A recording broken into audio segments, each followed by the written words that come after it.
Rob Sterling avait toujours été un homme qui comprenait la guerre, Lily hocha aussi lentement bien la à tête, l'étranger qu'au son sein jeune d'un visage conseil révélant une d'administration. sagesse indéniable pour son âge. À 42 ans, ses mains Grand-père burinées Frank dit racontaient que tu es 12 le années genre passées d'homme dans le qui tient renseignement parole et militaire, attend des autres qu'ils en suivi d'une fassent autant. décennie supplémentaire passée Ton à créer grand-père des est un homme solutions de sage. sécurité de premier ordre. Rob De acquiesça. zéro à une société de conseil Il en comprend que sécurité la vraie privée force ne pesant réside plusieurs pas dans le millions de pardon dollars lorsqu'on vous fait du mal. Son regard gris acier Il ne s'agit laissait de rien s'assurer passer, que personne une n'ait qualité l'occasion qui de lui faire avait de permis même. de survivre dans des endroits Alors où la qu'il confiance terminait était la un décoration luxe de et où l'appartement l'appartement de était Lily, synonyme de mort. Rob réfléchissait au coût et aux Amy bénéfices de Morrison sa campagne campagne l'avait contre Amy épousé et 15 ans auparavant, alors avait qu'il perdu était un encore un mariage, sergent mais décoré il et avait nourrissait sauvé les l'avenir rêves de sa ambitieux. fille et l'œuvre de sa vie. À l'époque, Il elle avait s'était été fait captivée captiver par son mais intensité, il avait aussi sa renforcé loyauté sa réputation de indéfectible et la personne promesse à ne jamais d'un avenir trahir. rempli de sécurité et de Sterling réussite. Security Solutions était Amy, désormais plus aujourd'hui prospère âgé que de jamais. 38 ans, avait Son grandi équipe dans le était confort, composée de fille professionnels Frank qui Morrison, comprenaient que la loyauté contre-maître était à du la fois bâtiment à la attendue et retraite qui réciproque. avait bâti une modeste fortune Frank grâce à Morrison Schroed était était devenu devenu non seulement un client, Elle avait mais hérité une de son véritable sens des figure affaires, paternelle, mais aussi de apportant sa soif ses relations d'affaires dans le toujours bâtiment à plus. l'empire commercial en pleine Leur expansion fille, de Rob. Lily,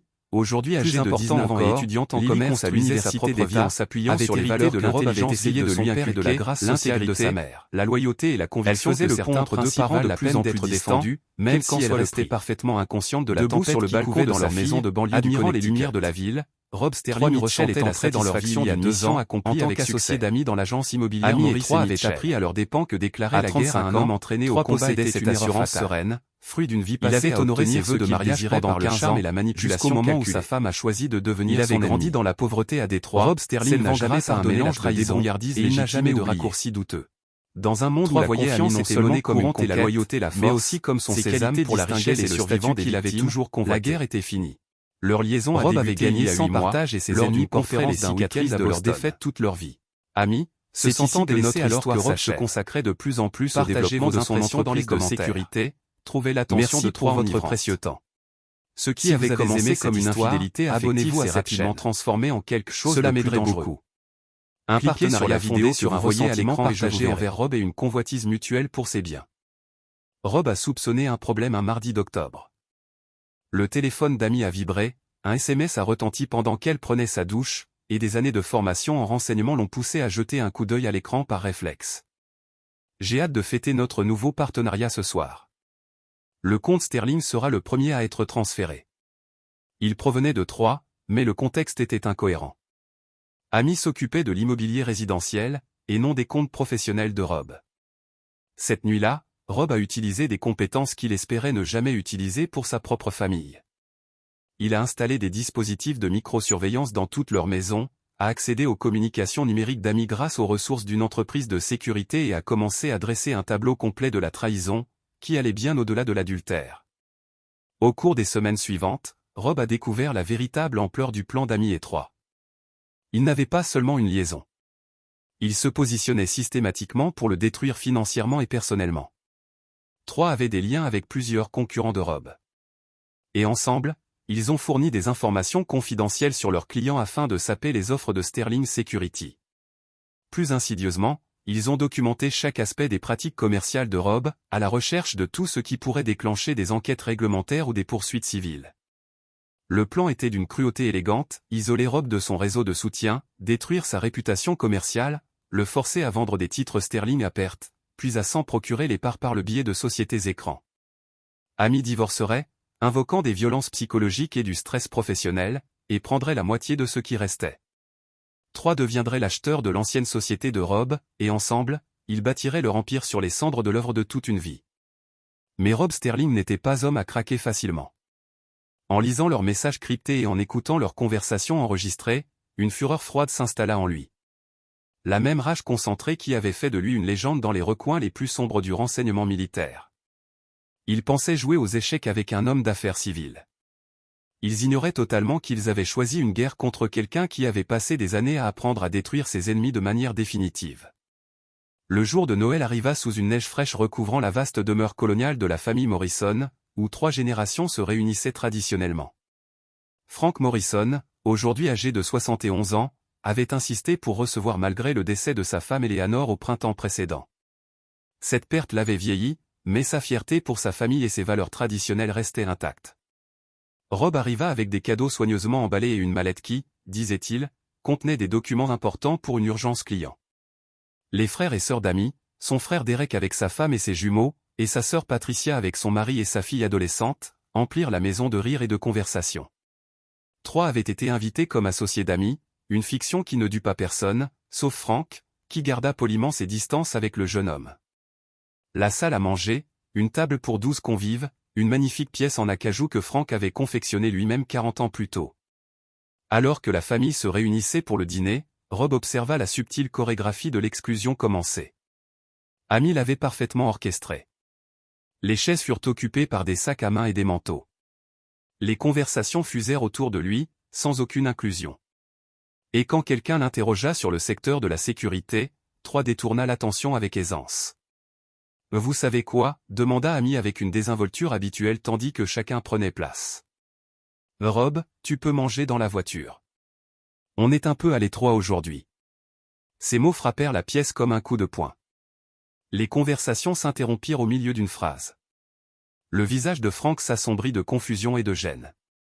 Mais avant que quiconque puisse protester, le gendre de Rob, Derek, qui n'avait jamais particulièrement apprécié Rob, esquissa un sourire narquois. « Pourquoi gâcher une place pour toi ?» Les mots sortirent avec une précision cruelle. Et Rob comprit immédiatement qu'il ne s'agissait pas de cruauté spontanée. C'était une guerre psychologique planifiée.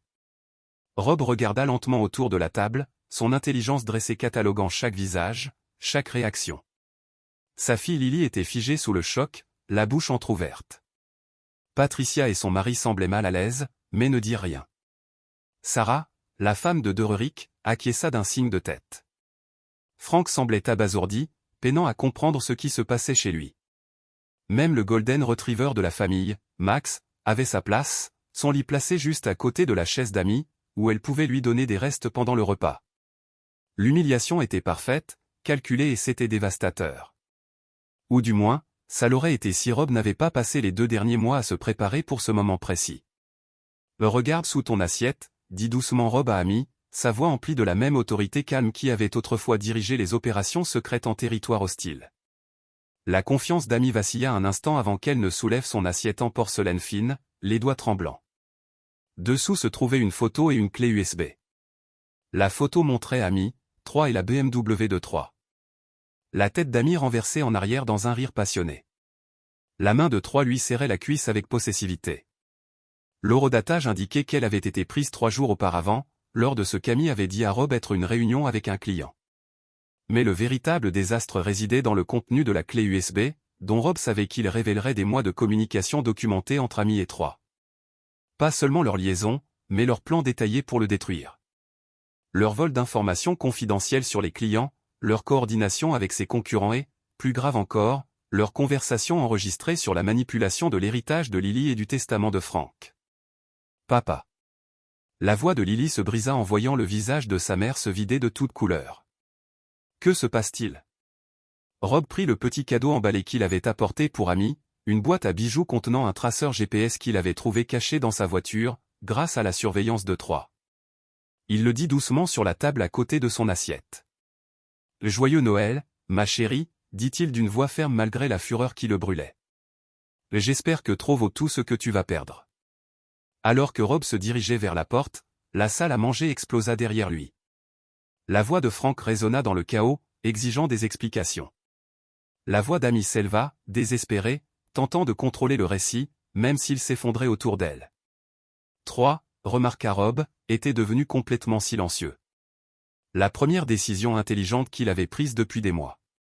Rob était à mi-chemin de sa voiture de location lorsqu'il entendit des pas courir dans la neige derrière lui. « Papa, papa, attends. » La voix de Lily trancha l'air hivernal comme un couteau.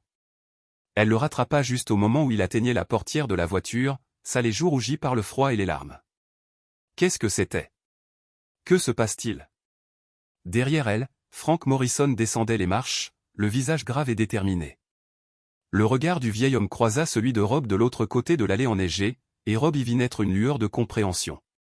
Frank avait passé sa vie dans le bâtiment, à gérer des ouvriers qui essayaient de l'escroquer, des fournisseurs qui lésinaient sur les moyens et des entrepreneurs qui pensaient pouvoir le surpasser. Il savait reconnaître une trahison. Et Lily, dit doucement Rob en prenant les mains de sa fille dans les siennes. Ta mère et moi devons avoir une conversation très sérieuse. Ce n'est pas de toi qu'il s'agit, et ce n'est pas ta faute, mais je veux que tu comprennes que parfois les gens que nous aimons font des choix qui changent tout. Frank les rejoignit tandis que les flocons de neige commençaient à tomber plus fort, blanchissant ses cheveux gris. Rob, dit-il doucement. Je crois que nous devons parler. Quoi qu'il y ait sur ce disque, Amy est ma fille, mais si elle a fait ce que je pense, la voix du vieil homme s'éteignit, mais ce qu'il voulait dire était clair.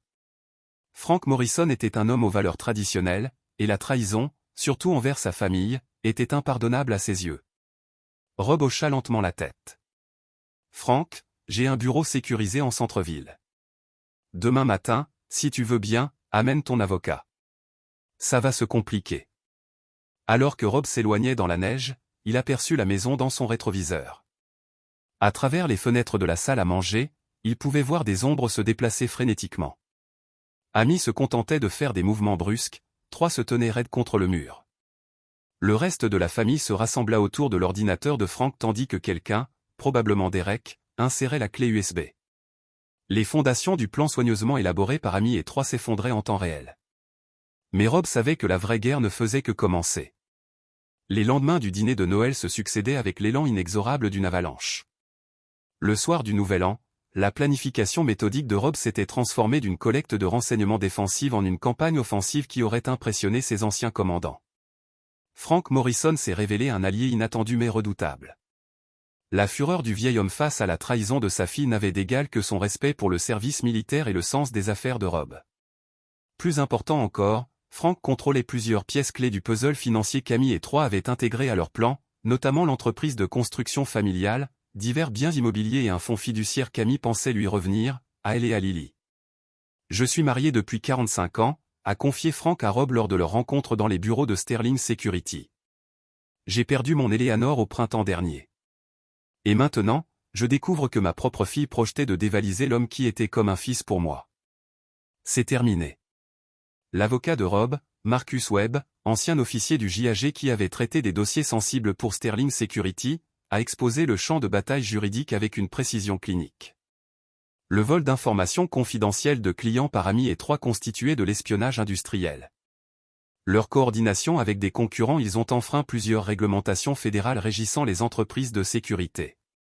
Plus dommageable encore, leur plan documenté visant à manipuler les relations d'affaires et les biens familiaux ont franchi la ligne rouge d'un complot en vue de commettre une fraude. Mais Rob voulait plus qu'une victoire juridique. Il voulait qu'ils comprennent le prix à payer pour trahir quelqu'un qui avait passé des années à apprendre à détruire complètement ses ennemis.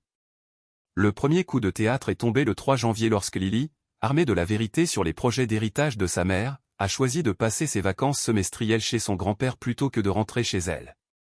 Les appels frénétiques d'Amy sont restés sans réponse, Lily devant digérer la réalité, sa mère avait été prête à sacrifier son avenir financier pour une liaison. Le deuxième coup de théâtre est tombé lorsque la BMW de Troy a été retrouvée abandonnée sur un parking de Hartford, les vitres brisées et les appareils électroniques hors service. Les caméras de sécurité avaient mystérieusement mal fonctionné cette nuit-là et le rapport de police a relevé des preuves suggérant que le vandalisme était hautement ciblé et professionnel. Troy soupçonnait Rob, mais ne pouvait rien prouver, et le dépôt d'une plainte n'a fait qu'attirer l'attention sur sa situation de plus en plus précaire. Amy a tenté de se ressaisir, menaçant de divorcer, alléguant des violences psychologiques. Mais lorsque son avocat a examiné les preuves rassemblées par l'équipe de Rob, l'homme s'est discrètement retiré de l'affaire. Les preuves documentées de l'infidélité, du vol et du complot d'Amy rendaient tout accord significatif impossible. Pire encore, ses propres propos enregistrés, prévoyant de détruire Rob financièrement et socialement, auraient ruiné sa crédibilité auprès d'un jury. Troy a tenté de jouer les durs, contactant ses contacts parmi les concurrents de Rob en lui promettant d'autres informations volées. Il s'est retrouvé complètement mis à l'écart. Ce qu'il ignorait, c'est que Rob avait passé des années à nouer des relations dans le secteur de la sécurité privée, des relations fondées sur le respect mutuel et l'expérience militaire partagée. Lorsque la rumeur s'est répandue que Troy Mitchell était un traître avéré ayant trahi un vétéran, toutes les portes du secteur se sont refermées.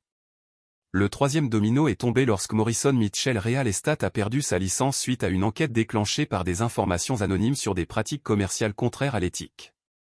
L'enquête du Conseil d'État a révélé un système de partage d'informations clients et de pots de vin remontant à avant le partenariat d'Amy et Troy. La carrière immobilière d'Amy est morte dans la nuit. Mais le coup de maître de Rob est survenu en février, lorsque le passé de Troy l'a finalement rattrapé. Les contacts de Rob dans les services de renseignement avaient fouillé en profondeur le passé de Troy à Détroit, découvrant des liens avec des montages financiers douteux qui avaient frôlé la légalité pendant des années. Lorsque les enquêteurs fédéraux ont reçu un renseignement anonyme détaillé sur les activités passées de Troy, combiné à des preuves de son récent espionnage industriel, le jeune homme s'est retrouvé sous le coup d'accusations fédérales pouvant entraîner des décennies de prison. Face à l'effondrement total de leurs plans et de leur avenir, Amy et Troy se sont retournés l'un contre l'autre avec un désespoir féroce. Amy a accusé Troy de l'avoir entraîné dans le complot. Troy a affirmé qu'Amy avait tout orchestré, tandis qu'il ne faisait que la suivre. Leurs conversations enregistrées pendant cette période, captées par un équipement de surveillance que Rob n'avait jamais retiré de sa maison, ont révélé la véritable horreur de leur passion passée. La confrontation finale a eu lieu en mars lorsqu'Amy, ruinée, confrontée à une procédure de divorce qui la laisserait sans ressources et désespérée, a tenté une dernière manipulation. Elle est arrivée au bureau de Rob à l'improviste, vêtue de la robe qu'elle avait portée lors de leur première rencontre. On s'est rencontrés 15 ans plus tôt. Rob, on peut arranger ça. Elle a supplié, les larmes aux yeux. C'était l'idée de Troy. Il m'a manipulé. Il m'a fait croire que tu ne m'aimais plus. J'ai commis de terribles erreurs, mais on peut prendre un nouveau départ. Pense à Lily. Pense à notre famille. Rob l'a observé un long moment, ses yeux gris dénués de chaleur. Amy, je veux que tu m'écoutes très attentivement. Il y a 15 ans, j'ai fait le vœu de t'aimer, de t'honorer et de te chérir. J'ai tenu ces vœux même quand tu as cessé de tenir les tiens. J'aurais pardonné une liaison. J'aurais même pu pardonner le vol d'informations commerciales. Mais tu prévoyais de me détruire complètement, de prendre tout ce que j'avais construit et de me laisser sans rien. Tu as impliqué notre fille dans tes manigances. Tu as monté ma propre belle famille contre moi. Ce n'était pas seulement une trahison. C'était la guerre. Il s'est levé. Sa posture irradiait l'autorité contrôlée qui avait autrefois commandé les soldats dans les zones de combat. J'ai passé 12 ans à apprendre à combattre des ennemis qui voulaient détruire tout ce qui m'était cher. Tu as choisi de devenir l'un de ces ennemis. Voilà ce qui arrive à ceux qui me déclarent la guerre. Le faux sang-froid d'Amy a finalement complètement disparu. Tu ne peux pas détruire ma vie. Je suis la mère de ton enfant. Tu as détruit ta propre vie dès l'instant où tu as décidé de trahir notre famille, répondit Rob calmement. Je m'assure juste que tu en assumes les conséquences. 6 mois plus tard, Rob se tenait dans l'appartement de sa fille, près du campus universitaire, l'aidant à accrocher des tableaux au mur. Lily avait choisi de vivre de manière indépendante, grâce à un fonds fiduciaire que Frank avait restructuré pour contourner complètement Amy. La jeune femme s'épanouissait dans ses études de commerce, ayant hérité à la fois de l'esprit stratégique de son père et de l'intégrité obstinée de son grand-père. « Papa » dit Lily tandis qu'il travaillait. « As-tu parfois regretté d'avoir tant trahi maman et Troy ?» Rob réfléchit sérieusement à la question. Amy travaillait désormais comme vendeuse dans un magasin discount, vivait dans un studio et se lançait dans des années de bataille juridique. Troy avait accepté une négociation de peine qui prévoyait 5 ans de prison fédérale et une exclusion à vie de toute activité impliquant des services financiers ou la confidentialité des clients. Leur relation s'était soldée par des récriminations mutuelles et une guerre juridique. Lily Rob a finalement dit qu'il y a des limites qui, une fois franchies, changent tout à jamais. Ta mère et Troy ne se sont pas contentés de tromper. Ils ont déclaré la guerre à notre famille. Ils avaient prévu de me détruire complètement et de te laisser sans rien. Je ne pouvais pas laisser faire. Il a accroché la dernière photo, une photo de Lily et Frank à sa remise de diplôme, tous deux arborant un large sourire. Dans le monde du renseignement, on avait un dicton, la confiance se gagne goutte à goutte et se perd à l'infini. Ta mère n'a pas seulement trahi ma confiance. Elle a essayé de détruire tout ce que j'avais construit pour l'avenir de notre famille.